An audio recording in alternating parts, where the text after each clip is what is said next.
नाशिक शहर आणि परिसरात सध्या संततधार पावसाला सुरुवात झाली आहे। त्यामुळे गंगापूर धरणातनं 1760 क्युसेक पाण्याचा विसर्ग सध्या सुरू आहे। तर धरणातनं पाण्याचा विसर्ग वाढण्याची सुद्धा शक्यता वर्तवली जाते।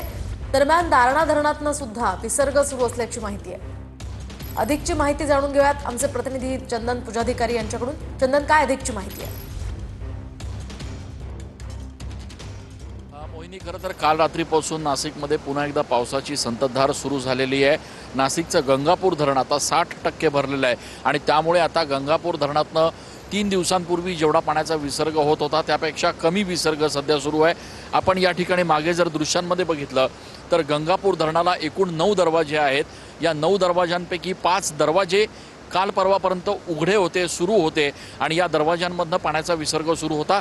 सध्या स्थितीला फक्त 2च दरवाजे या ठिकाणी गंगापूर धरणाचे उघडण्यात आलेले आहेत। 1760 क्युसेक एवढ्या पाण्याचा विसर्ग गंगापूर धरणातनं सध्या केला जातोय। विशेष म्हणजे ज्या मराठवाड्याला पाणी सोडण्यावरून दरवर्षी नाशिक आणि मराठवाड्यामध्ये भांडणं होत असतात, यंदा मात्र नाशिकच्या गंगापूर धरणातनं जे पाणी सोडण्यात आलेलं आहे त्यापैकी 5 TMC पाणी जायकवाडीला आत्ताच पोहोचलेलं आहे। त्यामुळे ऑरेंज अलर्ट नाशिकला देण्यात आलेला आहे।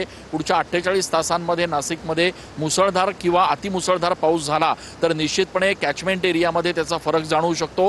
गंगापूर धरणातनं आणखी पाण्याचा विसर्ग केला जाऊ शकतो आणि त्यामुळे सध्या जरी गंगाघाट गोदाघाट परिसरात पाण्याची पातळी सामान्य असली तरी येणाऱ्या तासांमध्ये नाशिकच्या गोदाघाट परिसरात पुन्हा एकदा पूरस्थिती निर्माण होऊ शकते आणि त्या पार्श्वभूमीवर संपूर्ण गोदाघाट परिसराला आणि परिसरात राहणाऱ्या रहिवाशांना सतर्कतेचा इशारा देण्यात आलेला आहे।